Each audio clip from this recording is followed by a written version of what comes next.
Everyone has a story to tell. We connect and relate to one another when we share our stories. My name is Amelia Old, and I am your host of Voices of Inspiration. Join me as I share stories of friends, family, and strangers from my everyday life and travels. You will laugh, possibly cry, or walk away feeling connected more than ever to those around you and ready to be the change our world needs. Everyone has a story to tell. What's yours?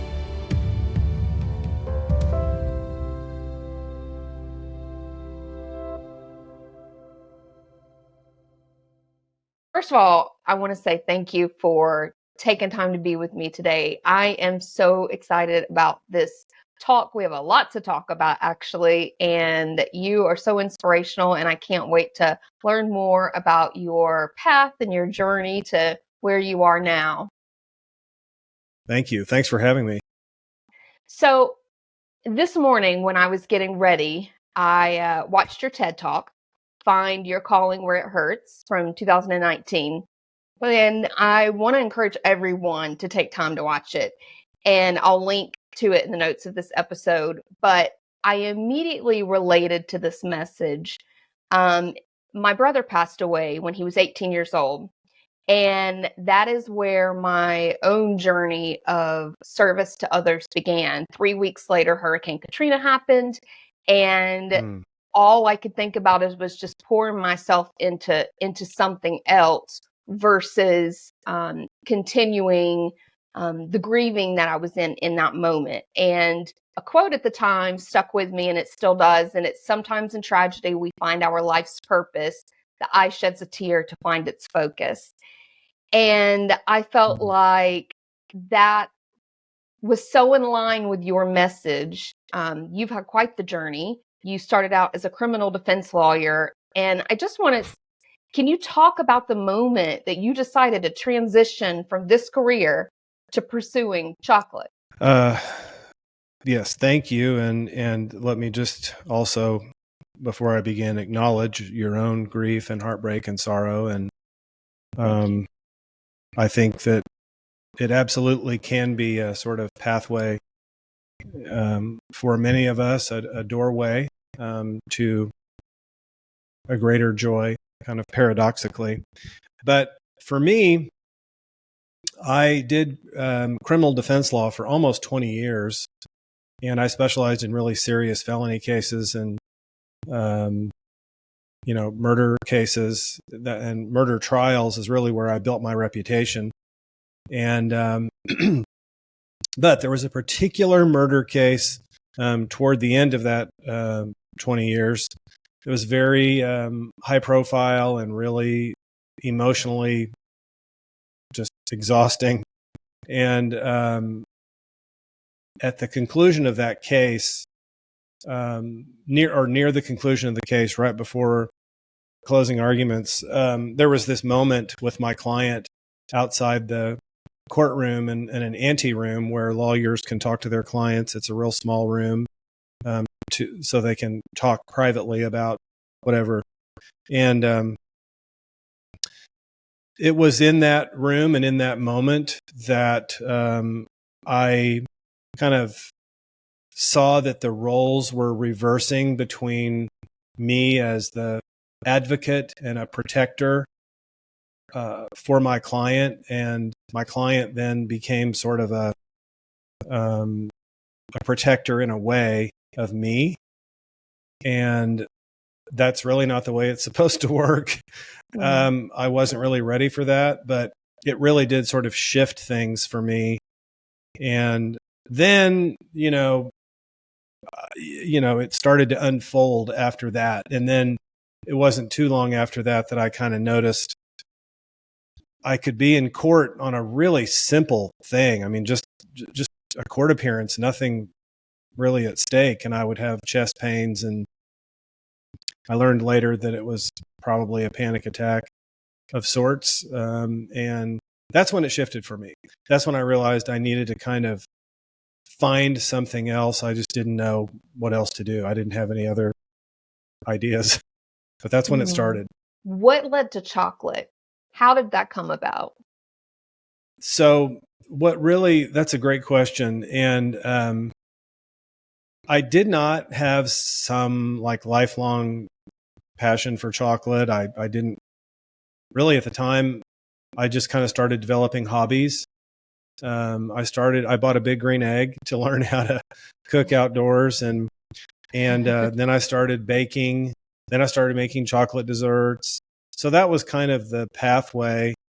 And at the same time that was happening, I was volunteering at a local hospital on Fridays, just visiting with patients in palliative care that had asked for a volunteer to come visit. And so all that was kind of happening at the same time.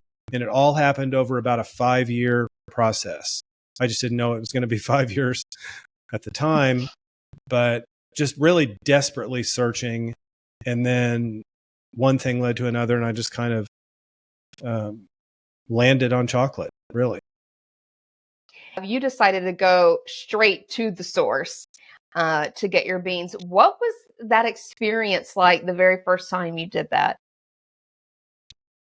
It was a really moving experience because I'd been outside the country before, and I went to college in Japan, so I'd certainly traveled, but I'd never seen what's called a primary forest or rainforest like this. And so within a few months of deciding that I was going to make chocolate, I went to the Amazon, and that's where I learned first how farmers can influence flavor by how they, what's called post-harvest the beans. So how they ferment the beans and how they dry the beans can really influence flavor. But being in primary forest was kind of an overwhelming experience for me because, and I'm sure you can relate to this because you've traveled extensively, and I read about your going to Mount Everest base camp. So, it's really, you, and I'm sure many of your listeners can relate as well. There comes a point in some travels where you say to yourself, this is bigger than me. And if I'm not really careful, I could be lost forever if I take one wrong step, and that's the way I felt in the dense rainforest. We had a guide who was Achuar tribe from the Amazon, and without him, I mean, we would have been lost. And it's an overwhelming feeling, but it's also really kind of liberating in a way to have that feeling and to recognize it at the time. Yeah, absolutely. I can remember when we did go to Everest and being in Nepal, and in the journey, it almost didn't seem real that, because it is so different than where we live. And yes, we can travel to some of the well-known places like London or Paris and these big touristy places. And that's very different than putting yourself in a situation like you're talking about, or Nepal when you're doing a trek like that. It is a whole nother world. Mm-hmm. Yeah. And I also had kind of a moment of awareness of creation that I had never really experienced before in other travels. I'd been in Thailand and, like I said, Japan, and but it was that as well, sort of like, wow, this is creation. This is pretty raw, and like I said too, it felt bigger than me, and especially as a hard-charging, motivated, trial lawyer that wants to control everything, I realized I was out of way, and that was, it was hard at first, but that difficulty and that challenge didn't last long because I tried to just kind of, and in some ways you don't have a choice, but I just tried to let go. So what have been some of your biggest challenges that you faced since starting Askinosie Chocolate? The challenges that we have faced have really, interestingly, changed over the years. So in the beginning, the challenge was convincing people what bean to bar chocolate was and why people should pay, a lot of money for a chocolate bar that's 3 ounces that, appears to cost 3 times more than a Nestle or Hershey bar, or 4 times more. And so we were one of the first people to do this in the United States. There were like 3 of us that were starting. And that was the first challenge, was just educating and informing people about what this is and why it's a value and why it's important, and sharing the story. That was really the first challenge. And over time, the challenges have just kind of ebbed and flowed.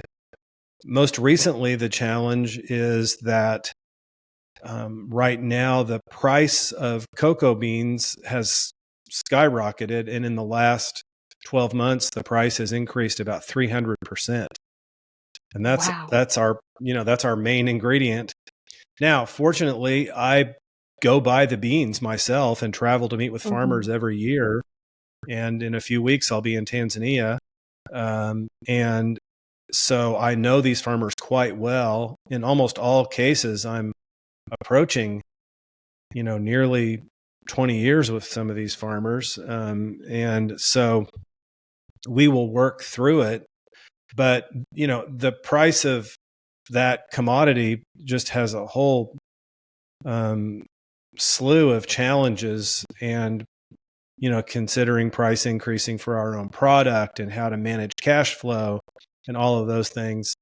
But I do think that over time, that all of our organizations and candidly all of our relationships and just our lives and our bodies experience entropy.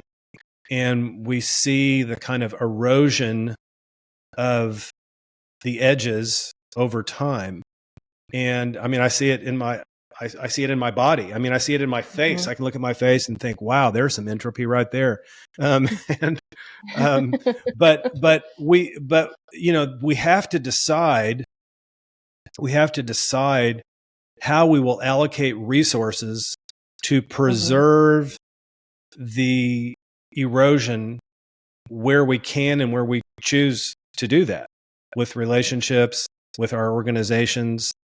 And that's something, when you've been in a business like we have for 18 years, if you're not careful, you will experience erosion, and it will not be reparable. But because we're paying attention to it and trying to watch it and be aware of it, then we can address it. And so that's what we're thinking about lately, is how we adapt, how we maintain our quality, which is really important to us. And the ethos for us for all these years, I can't remember if I used this in the TEDx or not, but we say it's not about the chocolate, it's about the chocolate. And so when I say it's not about the chocolate, I mean, this summer in Tanzania, we're going to graduate our 10,000th young person from our after school program in 10 years. Wow. We have something called Empowered Girls and Enlightened Boys, and it's in and around the village where we buy beans there. We support that program and started that program and teach young people life skills, and we provide feminine hygiene products for the girls so they can go to school. And that's 10,000 kids in 10 years. That's a lot for a company our size. We're 20 people full time. Our foundation, the Chocolate University Foundation, has 1 employee. That's it. And then we have 2 people in Tanzania that work for us. But that's not about chocolate. It's about connection. It's about community. It's about our supply chain and engaging with them as humans in a spirit of mutuality and kinship. On the other hand, what we do is everything about chocolate. We focus entirely on the quality of the product and making sure that the beans that we get from the farms are perfect, and that the roast that we give the beans to influence flavor is perfect. Trying to win awards. Like I said earlier, when I started, there were 3 of us. Well, when you enter a competition with 3 people, you're going to win something.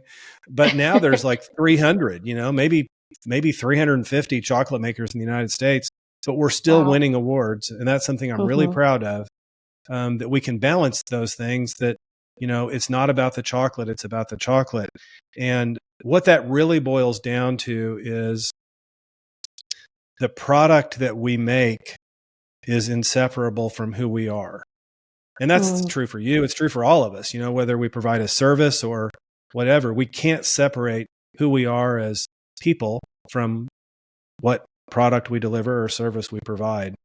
And so if we're careful about that, then we can do some things to hold off entropy in our organizations, but also remembering that everything ends. And so that's a real challenge, I think, especially in North American culture, is we have trouble with endings because we don't like them. And I understand that because they can be very painful. But so even companies end, our bodies end. And that's hard. It's really hard. But it's something we have to embrace and realize is part of reality. Yeah, it's part of life. And I think one thing, no, it's not just about the chocolate. From an outsider like myself, it's also about all the lives that you're changing beyond your own inner circle. And I think that is really incredible. Can you describe the moment or a moment that you knew, I have made the right decision switching careers? Like this is the moment that it's clicked. I know this is what I'm supposed to be doing. Thank you for asking that question. And there are so many moments, and what makes that possible is not that there are more moments, but that I'm more aware of them. The moments are always there. They never are not there. They were there when I was in my 30s, trying cases. I just wasn't as aware. I was thinking about this yesterday, and I remember when my daughter was in community theater, and she was probably 10 years old or 11, and she was Annie in the production of Annie, and singing, and I would go to all of her rehearsals, and she probably didn't like that, that I was there for everything. But I specifically remember moments while I was there and listening to her sing, at a rehearsal or whatever. And I remember thinking to myself, and this is a very sort of beginning point of awareness, I think. And I thought to myself, it's not going to get any better than this. If I die today, it's just fine. It's just not going to get any better. And I remember I thought that at the time. And I think it's important, for us to cultivate that kind of awareness. And I didn't even know what it was back then. And they seemed that I recognized them much less frequently than I do now. I'm older, a lot older. But to answer your question, there are many of these that I now see that I didn't see before. And one in particular is in Tanzania, when every time we are getting ready to return back to Springfield, Missouri, where our factory is and where I'm from, we have a little celebration with the farmers the night before, and we have a goat and other stuff on the beach where we are. And this farmer, his name is Livingston, but he took me aside and he wanted to give me, actually, I keep it on my desk right here. He wanted to give me this bracelet. And this was given to him by his father, which was given to him by his father. This was probably his most treasured possession. And he wanted me to have it as a symbol of our friendship. Mm. And I remember thinking then, well, okay, I'm doing the right thing. I'm in the right place at the right time. I'm where I need to be. And the following year, I had my grandfather's pocket watch restored, and I gave it to him. And as a reciprocal symbol of how I felt about him. And so these moments I've come to know are kind of like glimpses of the divine for me. And I know now that they don't last. They're just an opportunity for me to remember, so to speak. Mm-hmm. Yeah. But that's a very long answer to your question. No, I appreciate that. And, like you mentioned, you had this thought of, if I die, that's okay. And I have, in recent, the last year or two, have started feeling that same thing of, you know what?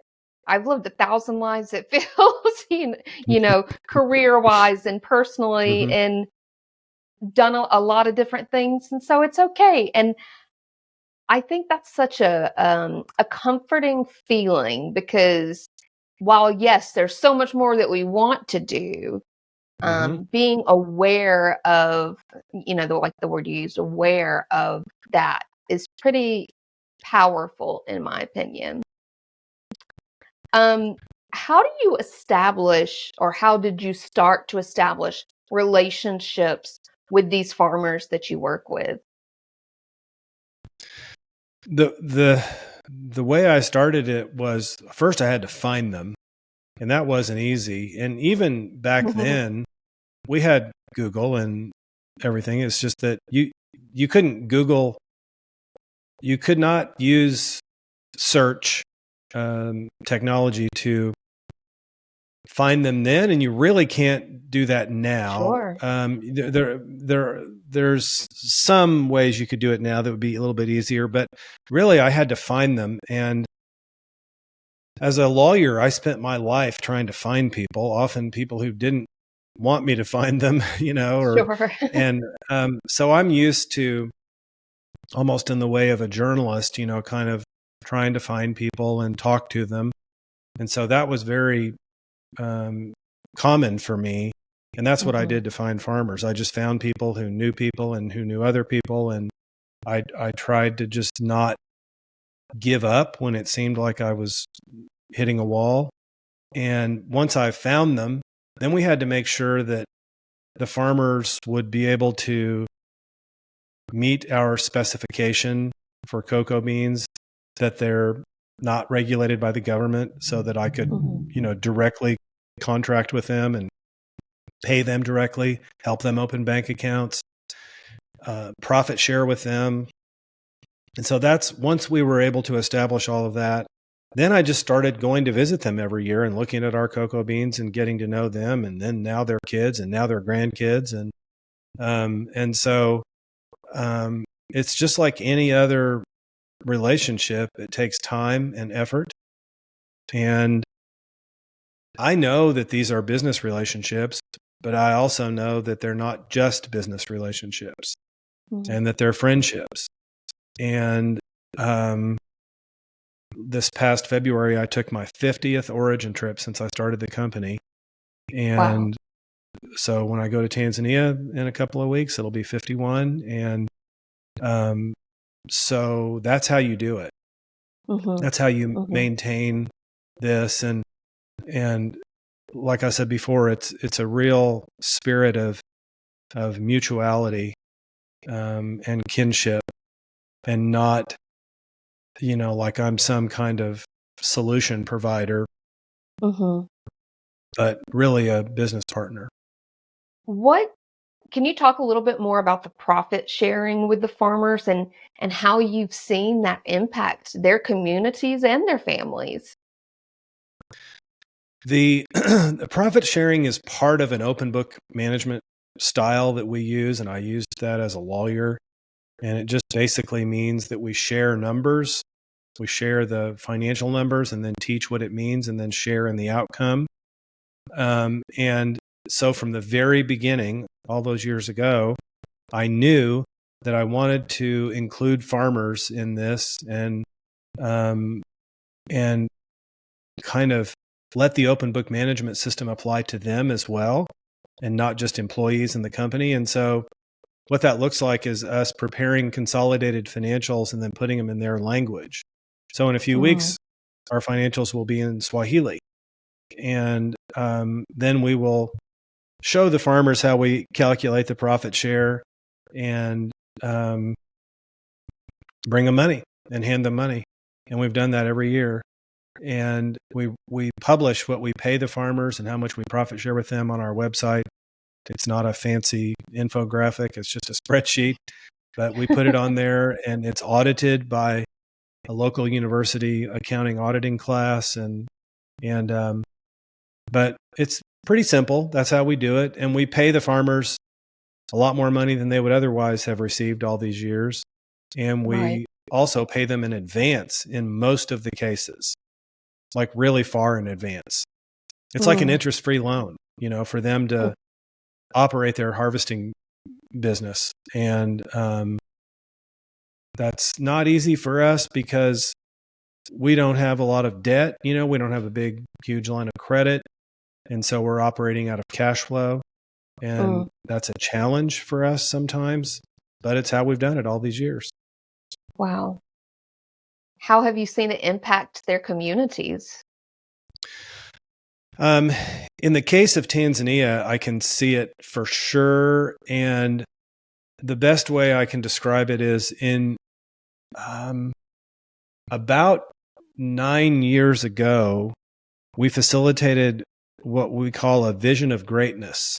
And I write about that in my book. And I've helped people and companies and nonprofits develop their own vision of greatness. I learned that from my mentor, Ari Weinsweig, who is the co-founder of Zingerman's Deli in Michigan and has written about this extensively in many books. But so when we facilitated this vision of greatness for the farmers, one of the 9 points that they wanted to work on was early childhood education in their village. They wanted a preschool.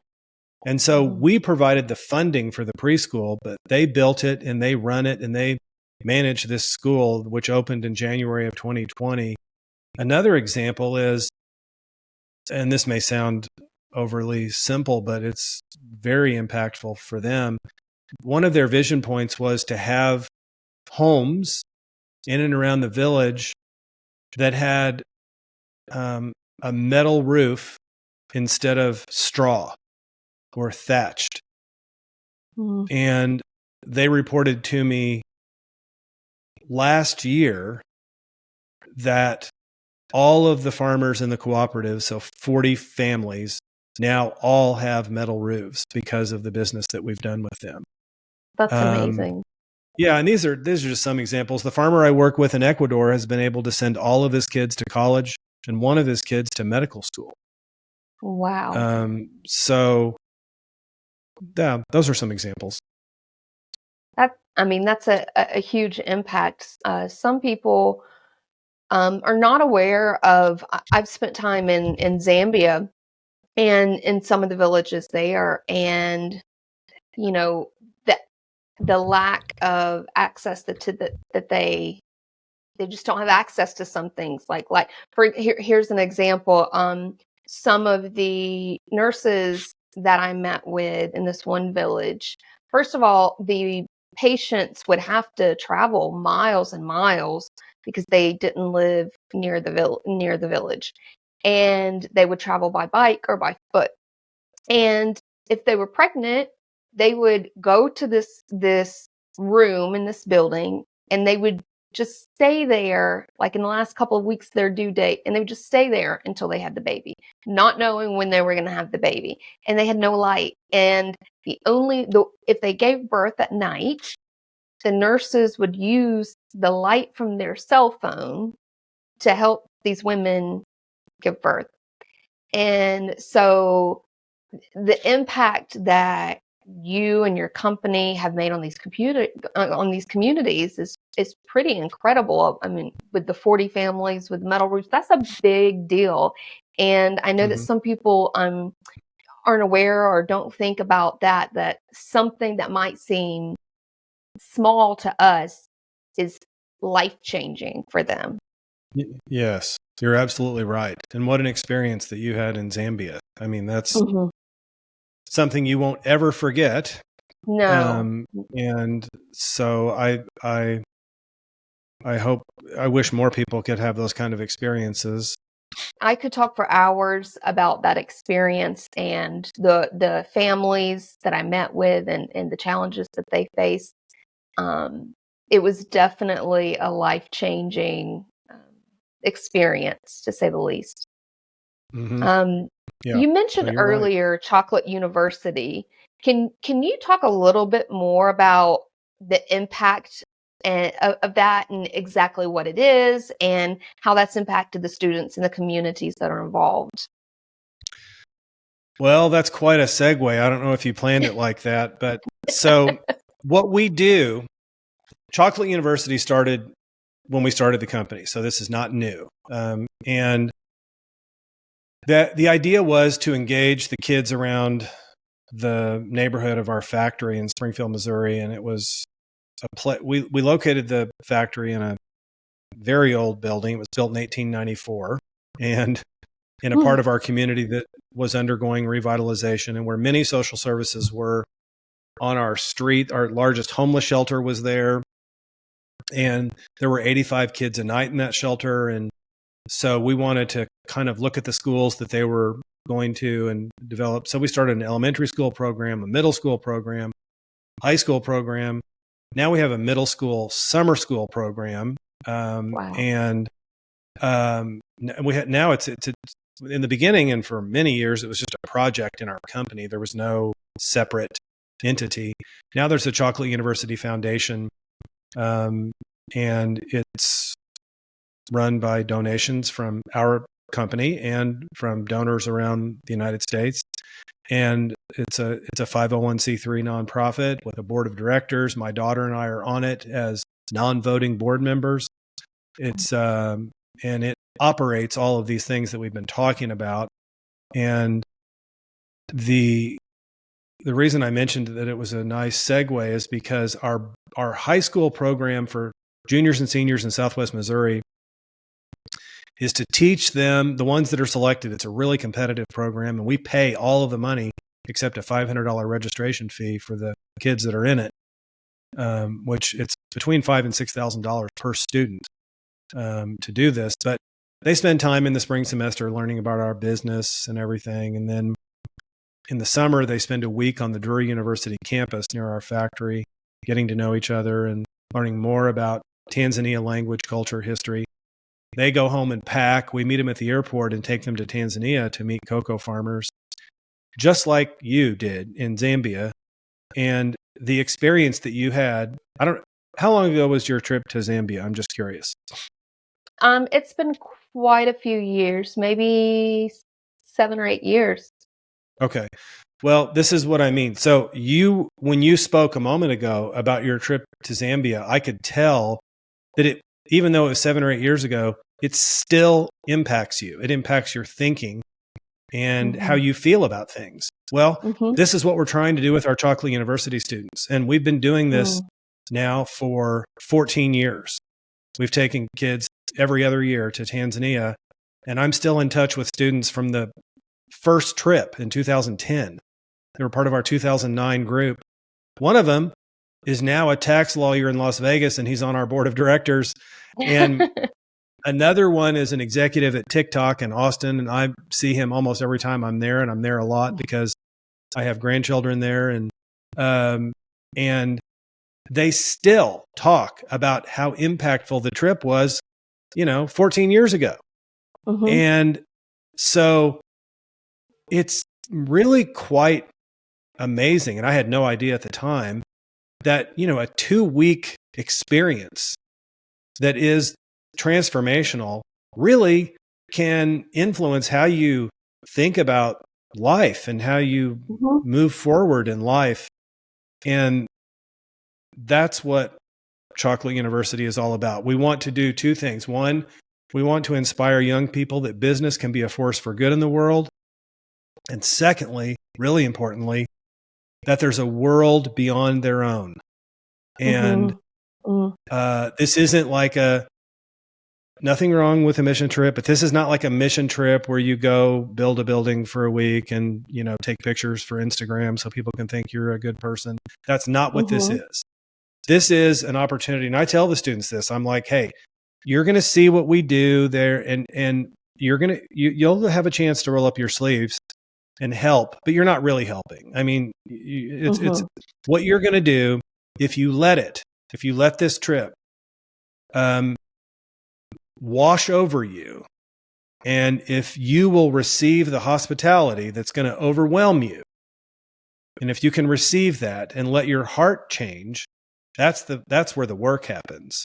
It's not in building a building or drilling for a water well. We'll do all that, but if you let your heart in on this trip, then you're going to be changed, maybe forever.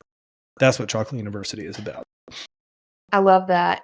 And it's those interactions with these other communities and these other people around the world that it's like you said, yes, it's great to build a house and do some of these other things. Those are necessary, but to change yourself or to get deep within yourself, connecting with the people, that is where it's at. And that's where I always find the most joy when I travel is I want to talk to the locals. I want to hang out with the locals. What do they do? Like, what's their favorite thing to do? And it's cliche off the beaten path, but that's truly what I enjoy because it's the connections with other people that are going to change you. Yes. And it so happens that right now, with, let's just say, the tsunami of AI that is present and upon us as we speak, one of the greatest challenges will be in-person connections with people. And that could be at the coffee shop, tomorrow morning, or it could be, halfway around the world next month when you take a trip. And we are losing that. You want to talk about entropy. This is a place of entropy, and that is human relationships and human contact. And I use AI every day and have since basically it came out in all ways that you can possibly imagine. But I also see the kind of risks that are going to come with it and with a lot of technology. And so these opportunities for young people to experience human connection is becoming even more and more important. We read all of the time about the crisis of loneliness in our country, and it's true and it's real. And I think things like TikTok and other platforms don't help for the most part. And I was talking with a high school teacher 2 days ago who told me he teaches English. And he said that most of his students report that they're on TikTok 8 or 9 hours a day.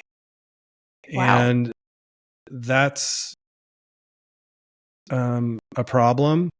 And so if I can play a very, very, very small role in helping a young person experience transformation through human connection, then that's what we'll do.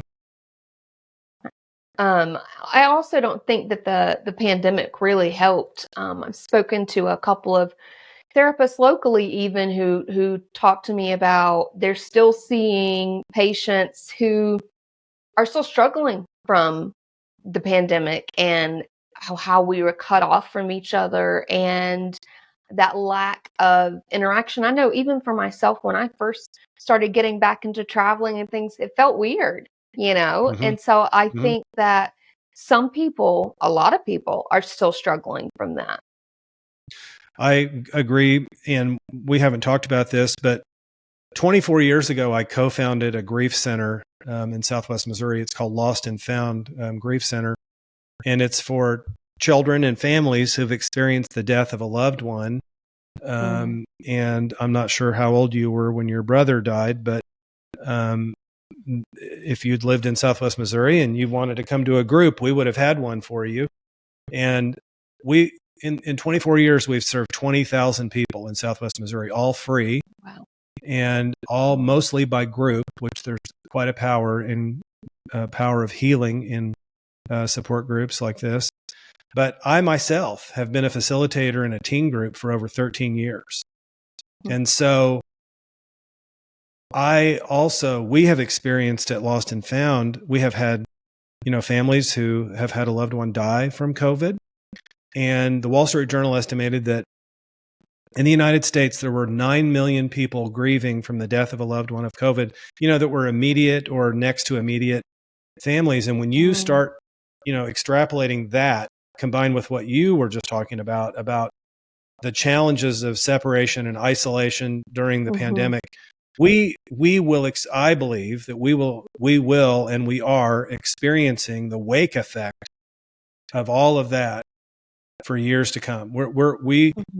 This generation, I think it'll take a generation to perhaps heal from all of the consequences of the pandemic, both real, that is someone whose parent died or sibling died from it, and also the secondary trauma that was experienced from all of the people who had these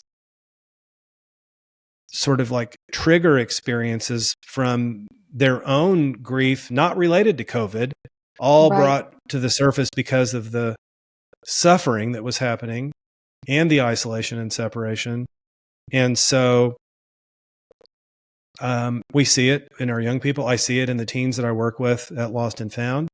And so it's hard when you're in the middle of something to really correctly assess it as a problem or where it's all going to go. But I think, you and I are talking about this, and it is a really big problem in the world and in our country. And I think that all of us are responsible for helping each other through all of this. And Joseph Campbell said that we're called to joyfully participate in the sorrows of the world. And that's everybody. We're all called to joyfully participate in the sorrows of the world. And that's sometimes easier said than done. And sometimes it's really easy because it just feels right, but we have to do it. It's our duty to do this, I think. I completely agree. Can you share a memorable story from your travels and these families and communities that you've been involved with that has significantly influenced your work? A story that has really influenced just my kind of core being or my essential nature is one time, this is several years ago, we were taking kids from here to Tanzania. It's a long trip. Sometimes it's 60 hours door to door. A lot of these kids have never been on a plane. No, I shouldn't say that. A lot of them haven't been out of the country. Several of them have never been on an airplane. And so, I tell the students, I'm like, look, when you get there, it's not going to smell like Springfield, Missouri. It's not going to look like it. The food's not going to taste like, the food you're used to. And when we get there, they're all very tired. They're exhausted. And the first day we were taking a little bus, and I use that term loosely, kind of a large van, and we're driving these dusty roads, and we're out near a Chocolate University affiliate school. It's a high school. Basically what seems to be in the middle of nowhere. And there's a very long driveway for the school. It's gravel and mud. And kids are just streaming out of the school to greet our little van. And there's about 20 of us.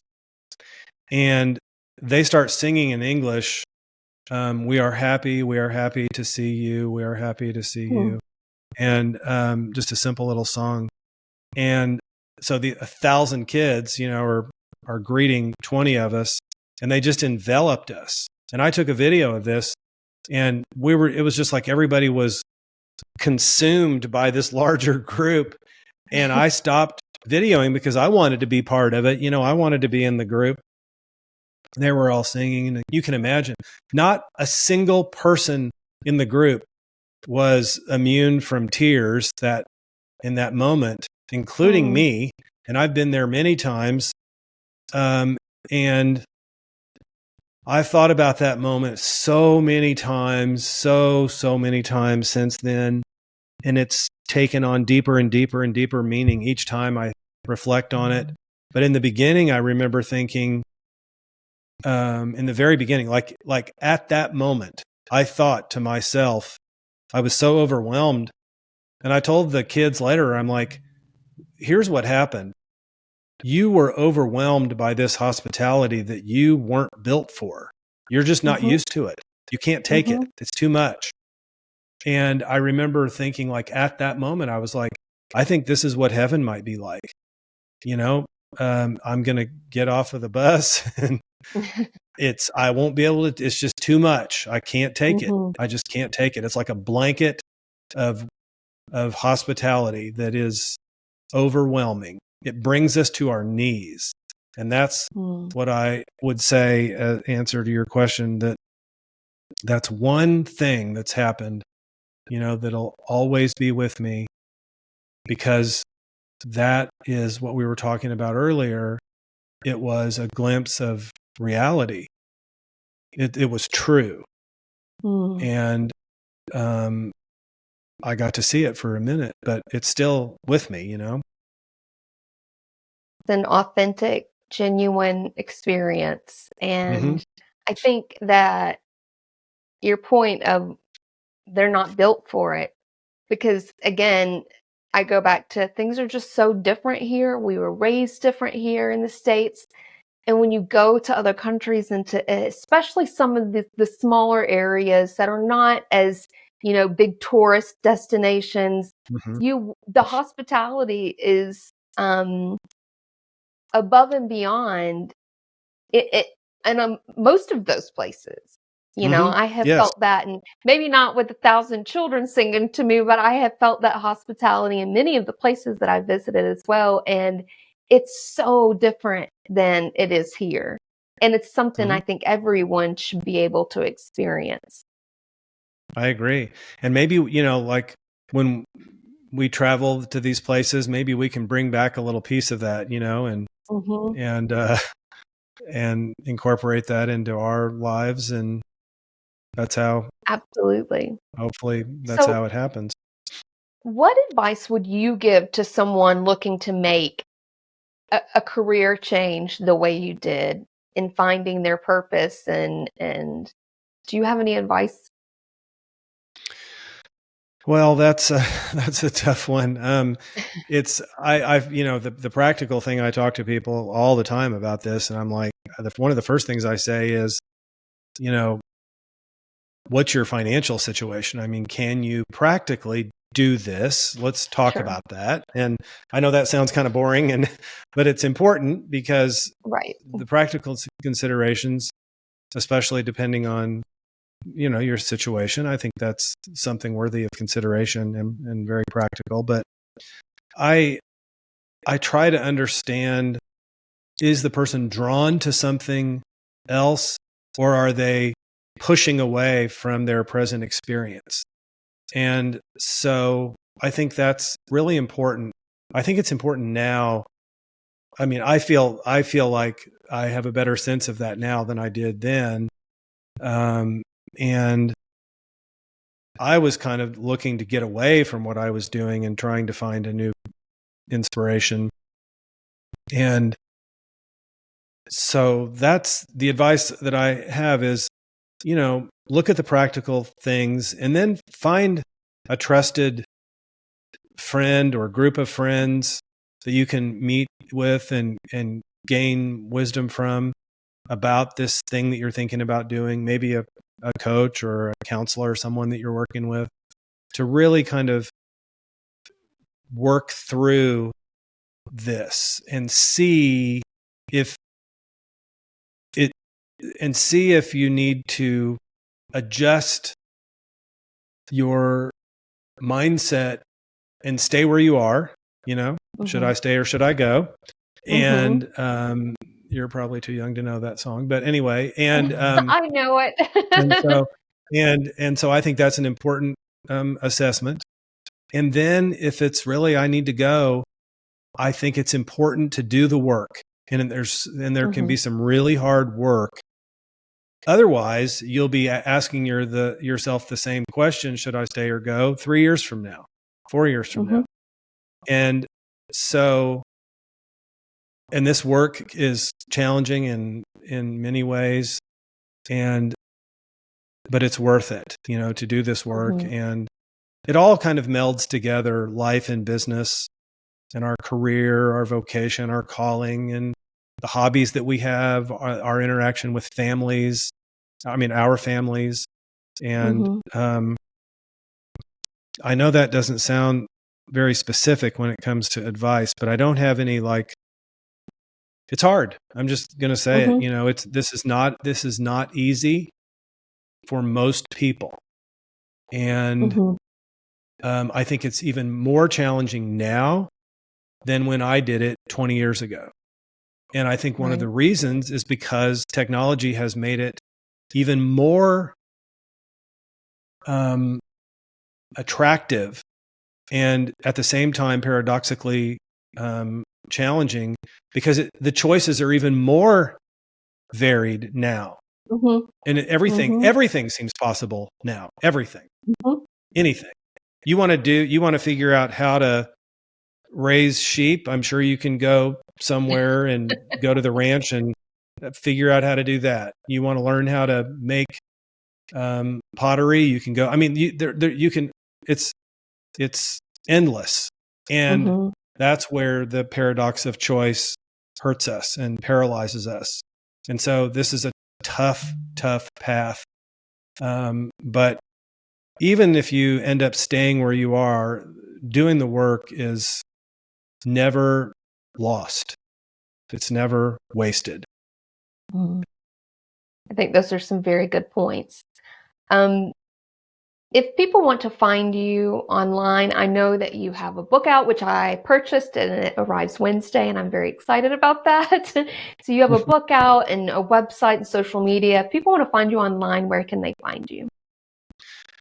They can find the company at askinosie.com. That's the best way. And we have a lot of social media channels under askinosie.com, Askinosie Chocolate. Me personally, the best way is LinkedIn. I'm easy to find on LinkedIn, and that would be probably the best way for me. And I will make sure I link to those websites in the notes of this episode, and also to the book. Again, I'm very excited about reading it. So one more question for you, and I ask everyone, do you have a favorite quote or any words of wisdom that you would like to leave behind? My favorite quote, this probably won't shock you, is from Khalil Gibran, poet philosopher, who says, "Our greatest joy is our sorrow unmasked."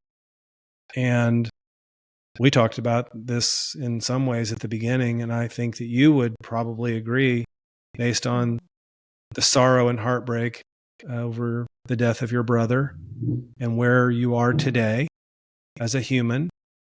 And I think this is true for so many of us, that we find joy in and from the heartbreak in our lives.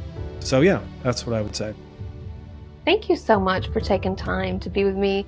This has been such an inspiring talk. I could talk to you for hours. Well, thank you for having me. Thank you so, so much.